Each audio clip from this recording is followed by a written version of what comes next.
शुरुआत करते हैं। देश के कई राज्यों में इस वक्त कुदरत का कहर टूट पड़ा है। पंजाब, हरियाणा और दिल्ली और जम्मू कश्मीर, ये सभी राज्य बाढ़ से बेहाल है। कई स्कूल बंद हैं, कई हजारों लोग बेघर हो चुके हैं। पंजाब के 23 जिले बाढ़ग्रस्त हैं। अब तक 30 लोगों की मौत हो चुकी है और 3 लोग लापता है। राज्य सरकार ने प्रदेश को आपदा प्रभावित घोषित कर दिया है। राजधानी दिल्ली में यमुना नदी खतरे के निशान से ऊपर बह रही है। लोहे का पुल बंद कर दिया गया है। यमुना बाजार और तिब्बती बाजार में पानी भर गया है। 10,000 से ज्यादा लोगों को सुरक्षित स्थानों पर पहुंचाया गया है। हरियाणा में भी हालात जो है बिगड़ने जा रहे हैं। झज्जर, हिसार, यमुनानगर, कुरुक्षेत्र और पंचकुला के 200 से ज्यादा स्कूल बंद कर दिए गए हैं। लगातार बारिश के कारण प्रशासन की चुनौतियां बढ़ती जा रही है। लोगों को रेस्क्यू किया जा रहा है। राहत शिविर बनाए गए हैं, लेकिन हर दिन हालात और बिगड़ते जा रहे हैं। तो भारी बारिश से टूटा आफत का पहाड़, कुदरत का कहर बरपा है। कमोबेश तमाम राज्यों की तस्वीरें सामने आ रही है। ये तस्वीरें आपको दिखा रहे हैं। मनाली में पुल टूट गया है। दिल्ली में पानी घरों में जा घुसा है। पंजाब में बाढ़ की स्थिति बन गई है। तो आम जनजीवन पूरी तरह से प्रभावित। पंजाब में पूरा बाढ़ आया हुआ है। ये तस्वीरें आपको दिखा रहे हैं। भारी बारिश से आफत का पहाड़ टूट पड़ा है। तो कमोबेश तमाम राज्यों की यही स्थिति है। भारी बारिश के चलते आम जनजीवन जो है अस्त व्यस्त हो गया है। तो लगातार राहत शिविर बनाए गए हैं, लेकिन हर दिन हालात और बद से बदतर होती जा रही, हालात बिगड़ते जा रहे हैं। तो ये 3 तस्वीरें आपको दिखा रहे हैं। मनाली, दिल्ली और पंजाब की यही स्थिति है। मध्य प्रदेश और छत्तीसगढ़ में भ्रष्टाचार के खिलाफ ईडी ने फिर एक बार एक्शन लिया है। दोनों ही राज्यों में ईडी छापेमार कार्रवाई कर रही है। बता दें कि टीम ने बुधवार को रायपुर, दुर्ग और मंदसौर में दबिश दी है। रायपुर के शंकर नगर में कारोबारी विनय गर्ग के घर पर छापा मारा। दुर्ग के अन्ना भूमि ग्रीन टेक के डायरेक्टर शिव कुमार मोदी के घर पर रेड अभी भी जारी है। वहीं मंदसौर के यश नगर स्थित पूर्व जिला आबकारी अधिकारी के घर पर भी कार्रवाई की जा रही है। तो ईडी और आईटी ने दबिश दी है। मध्य प्रदेश, छत्तीसगढ़ में ईडी की रेड पड़ी है। ये 3 तस्वीरें आपको दिखा रहे हैं रायपुर, दुर्ग और मंदसौर की, जहां पर ईडी की जो है दबिश हुई है। तो ईडी की कार्रवाई चल रही है। मध्य प्रदेश, छत्तीसगढ़ में ईडी की रेड पड़ी है।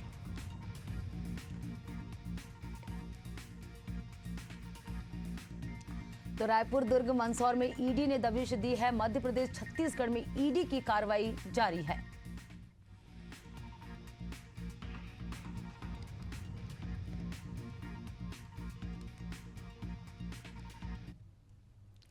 और तो रायपुर में अलग अलग स्थानों पर ईडी की छापेमारी जारी है। ईडी की टीम ने 3 कृषि कारोबारियों के ठिकानों पर दबिश दी है। शंकर नगर चौपाटी के पास और अमलीडीह के विस्टा कॉलोनी में कारोबारी पवन पोद्दार और कारोबारी सतपाल छाबड़ा के निवास में कार्रवाई जारी है। सुरक्षा बलों के साथ पहुंची टीम घर के अंदर दस्तावेजों की जांच कर रही है। हालांकि ये कार्रवाई किस घोटाले या मामले से संबंधित है, इसकी आधिकारिक पुष्टि अभी तक नहीं हुई है। राजधानी रायपुर में सुबह से ही ईडी ने कार्रवाई की है और दबिश देके 3 अलग अलग ठिकानों पर जो है वो छापेमार कार्रवाई की। यहाँ पर आप देख सकते हैं इस वक्त हम मौजूद है जो है कारोबारी सतपाल छाबड़ा के निवास पर, जहाँ 6 से अधिक अधिकारी अंदर जो है जांच कर रहे हैं, अपनी तमाम कार्रवाई को जो है वो अंजाम दे रहे हैं। सतपाल छाबड़ा भी किसी कारोबार से जुड़े हुए हैं और जो कहा जा रहा है कि सुबह 6 बजे से यहाँ पर भी अधिकारी आए हैं और दबिश दी है। शंकर नगर चौपाटी के पास जो है वो एक जगह कार्रवाई चल रही है। दूसरा ये अमलीडीह विस्टा कॉलोनी में हम मौजूद है, जहां पर जो है कार्रवाई जारी है। सुरक्षा के बल अंदर मौजूद है। टीम यहां घर के अंदर दस्तावेजों की जांच कर रही है, बातें कही, लेकिन अभी तक के किसी प्रकार की आधिकारिक जो है वो पुष्टि नहीं हो पाई है कि ये छापेमार कार्रवाई जो है इस क्या मामला है, किस घोटाले से जुड़ा हुआ मामला है, इसकी भी आधिकारिक पुष्टि नहीं हुई है। हालांकि पूरी कार्रवाई मैं बताना चाहूँगा कि राजधानी रायपुर के अलावा दुर्ग, भिलाई, बिलासपुर में जो है कार्रवाई कर रही है और जो जानकारी मिली है उसमें 3 दिन तक अलग अलग ठिकानों पर ईडी की कार्रवाई चलेगी। अलग अलग तरह से जो है वो कार्रवाई की जाएगी। हालांकि देखने वाली बात ये होगी कि जैसे वक्त बीतता है, वक्त बीतते साथ ही जो है ईडी के पास कौन कौन से साक्ष्य जो है वो मौजूद होते हैं, किस तरह में क्या क्या मिलते हैं, क्योंकि कई अहम दस्तावेज मिलने की बात कही जा रही है और देर शाम तक कई अहम खुलासा ईडी इस पूरे मामले में करने की बात कह रही है। कैमरामैन भगत सिंह परिहार के साथ नदीम मेमन, एशियन न्यूज रायपुर। और चलिए बात करेंगे अगली खबर की। प्रधानमंत्री नरेंद्र मोदी के जन्म दिवस के अवसर पर भारतीय जनता पार्टी 17 सितंबर से उत्तर प्रदेश में सेवा पखवाड़ा शुरू करेगी। इसी क्रम में बुधवार को लखनऊ में एक बड़ी कार्यशाला का आयोजन किया गया है। इस कार्यशाला में मुख्यमंत्री योगी आदित्यनाथ शामिल होंगे। वहीं हमारे संवाददाता ने मंत्री नरेंद्र कश्यप से खास बातचीत की है। देखिए उन्होंने क्या कुछ कहा। प्रधानमंत्री नरेंद्र मोदी के जन्मदिन यानी 17 सितंबर से 2 अक्टूबर तक भारतीय जनता पार्टी सेवा पखवाड़ा शुरू करेगी। इसको लेकर आज भारतीय जनता पार्टी उत्तर प्रदेश की ओर से एक बड़ी कार्यशाला का आयोजन है, जिसमें सरकार के तमाम मंत्री, डिप्टी सीएम और बीजेपी संगठन के बड़े नेता शामिल होंगे। बातचीत करेंगे, हमारे साथ मंत्री नरेंद्र कश्यप जी हैं। सर, आज एक बड़ी बैठक है संगठन की। 17 सितंबर से 2 अक्टूबर तक यानी पीएम मोदी के जन्मदिन से गांधी जयंती तक आप लोग एक बड़ा सेवा पखवाड़ा मनाएंगे। कैसा होगा स्वरूप और क्या तैयारी है? पूरे देश के भारतीय जनता पार्टी कार्यकर्ताओं के लिए एक खुशी का मौका होता है, उत्साह का मौका होता है जब हम सब लोग माननीय प्रधानमंत्री श्री नरेंद्र मोदी जी के जन्मदिन को एक फगवाड़े के रूप में मनाते हैं। उसी को लेकर आज बड़ी कार्यशाला भारतीय जनता पार्टी सत्ता और संगठन के माध्यम से इंदिरा गांधी प्रतिष्ठान में संपन्न होनी है, जिसमें 17 सितंबर से लेकर 2 अक्टूबर तक का नियमित रूप से कार्यक्रम पार्टी और सरकार के द्वारा बनाया जाएगा। रूपरेखा क्या होगी, कौन कौन से आयोजन होंगे, किस प्रकार से संपन्न किए जाएंगे, इसके लिए पूरी जो जानकारी है आज पार्टी के प्रदेश अध्यक्ष, महामंत्री संगठन, मुख्यमंत्री जी, जो भी वरिष्ठ जन आएंगे उनके माध्यम से दी जाएगी। लेकिन ये निश्चित है कि प्रधानमंत्री जी के जन्मदिन के उपलक्ष्य में तमाम सेवाओं के प्रकल्प, तमाम सेवाओं की योजनाएं और तमाम सेवाओं के कार्य पार्टी संगठन के द्वारा किए जाते हैं, जिससे आम जन के साथ समन्वय बनाकर प्रधानमंत्री जी के जन्मदिन की सूचना और उत्सव को मनाने में हम लोग सफल हो सके। सर, एक सवाल इसी से संबंधित है। अन्य दलों के जो बड़े नेता हैं, जब उनका जन्मदिन होता है तो उनके भी कार्यकर्ता उत्साहित होते हैं, भंडारा चलाते हैं, लेकिन उनका कार्यक्रम 1 दिनों तक होता है। और जब पीएम मोदी का जन्मदिन होता है तो आप लोग 15 दिनों का एक सेवा पखवाड़ा शुरू करते हैं और जनता से सीधे जुड़ने का प्रयास करते हैं। क्या ये बीजेपी की एक बड़ी रणनीति भी है कि पीएम के जन्मदिन को जनता की सेवा के रूप में, सेवा पखवाड़े के रूप में उससे जुड़ा जाए जनता से? देखिए, दोनों बातें बहुत महत्वपूर्ण होती हैं। एक तरफ तो प्रधानमंत्री जी का जन्मदिन होता है, दूसरा 2 अक्टूबर को राष्ट्रपिता महात्मा गांधी जी का जन्मदिन होता है।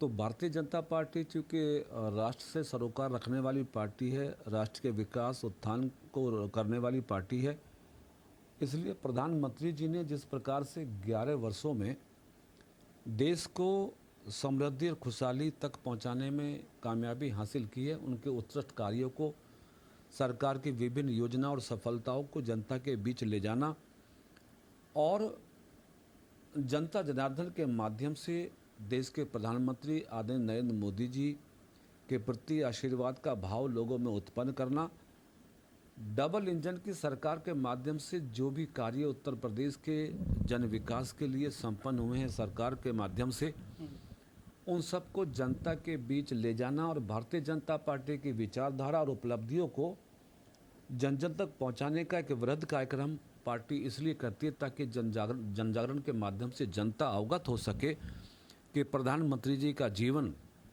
अपने लिए नहीं बल्कि राष्ट्र के लिए समर्पित है। जिस प्रधानमंत्री ने, नरेंद्र मोदी जी ने पूरे राष्ट्र के 140 करोड़ जनता को अपना परिवार माना हो, राष्ट्र के कल्याण विकास के लिए अपने जीवन को समर्पित किया हो और 11 वर्षों में बिना रुके, बिना थके, अनवरत अपनी सेवाओं को निरंतर जारी रखा हो, जिस प्रधानमंत्री ने राष्ट्र को प्राथमिकता दी हो, ऐसे प्रधानमंत्री के जीवन और जीवन से जुड़ी हुई उपलब्धियों को जनता के बीच में ले जाकर कहीं ना कहीं संतोष का भाव उत्पन्न होता है, ताकि देश और प्रदेश के लोग भारतीय जनता पार्टी और भारतीय जनता पार्टी की नीति और प्रधानमंत्री जी के प्रति अपने स्नेह को बरसाते हुए पार्टी को मजबूत करने का आशीर्वाद दे सकें। तो प्रधानमंत्री नरेंद्र मोदी के जन्मदिवस के अवसर पर भारतीय जनता पार्टी सेवा पखवाड़ा शुरू करेगी। आम जनता से जुड़ेगी, स्वच्छता के कार्यक्रम चलाए जाएंगे, योजनाओं की जानकारी दी जाएगी और बीजेपी जहां दूसरे राजनीतिक दल चुनाव आयोग जैसी संस्थाओं पर सवाल खड़े कर रहे हैं, अपने एजेंडे को धार दे रहे हैं, तो बीजेपी इस बीच सीधा जनता से जुड़ने का प्रयास करेगी। सहयोगी शिवांशु के साथ अभिषेक शर्मा, लखनऊ। और चलिए इस बीच राजधानी रायपुर से बड़ी खबर सामने आ रही। बीजेपी ने कसा कांग्रेस पर तंज। ड्रग्स सप्लाई में कांग्रेस नेताओं के लिए नाम। ड्रग्स तस्कर नव्या मलिक ने शोएब ढेबर के साथ कनेक्शन की बात स्वीकारी है। नव्या मलिक के खुलासे पर दीपक बैज की चुप्पी पर उठाए गए हैं सवाल। सोशल मीडिया पर पोस्ट कर भाजपा का कांग्रेस पर बड़ा हमला। तो बीजेपी ने कांग्रेस पर तंज कसा है। बीजेपी ने कांग्रेस पर तंज कसा है। ड्रग्स सप्लाई में कांग्रेस नेताओं के लिए नाम।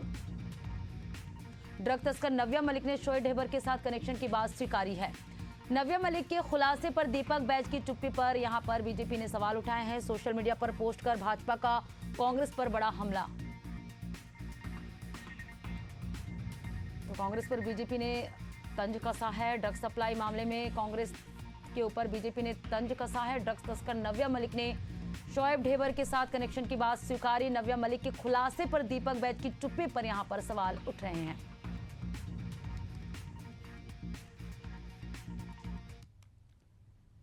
इधर सख्ती से बड़ी खबर सामने आ रही। यूरिया की मांग को लेकर सड़क पर उतरे किसान। ढबरा खरसिया मार्ग पर वाहनों की लंबी कतारें लग गई है। मौके पर भारी पुलिस बल तैनात है। ढबरा थाना क्षेत्र का ये पूरा मामला है। तो सख्ती से तस्वीरें सामने आई है जहां यूरिया की मांग को लेकर किसान एकजुट हो गए हैं, सड़क पर उतर आए हैं किसान। ढबरा थाना क्षेत्र का ये पूरा मामला है। वहीं मौके पर भारी पुलिस बल भी तैनात है। यूरिया की मांग को लेकर सड़क पर किसान उतर आए हैं। ढबरा खरसिया मार्ग वाहनों में लंबी कतारें लगी हुई है। मौके पर भारी पुलिस बल भी तैनात है।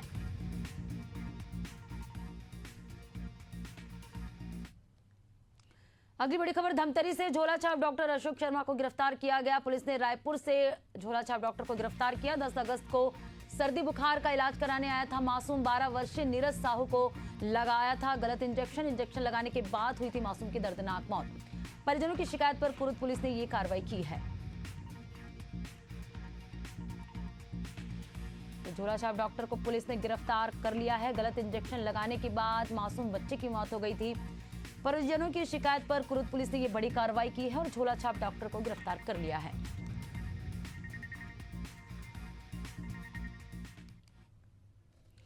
अगली बड़ी खबर मधुबनी से। शराब से लदा वाहन दुर्घटनाग्रस्त हुए हादसे में चालक की मौके पर ही मौत हो गई। मरोना थाना क्षेत्र के भलुआई गांव की घटना बताई जा रही है। तो मधुबनी से सड़क दुर्घटना की खबर सामने आई है। हादसे में चालक की मौके पर ही मौत हो गई।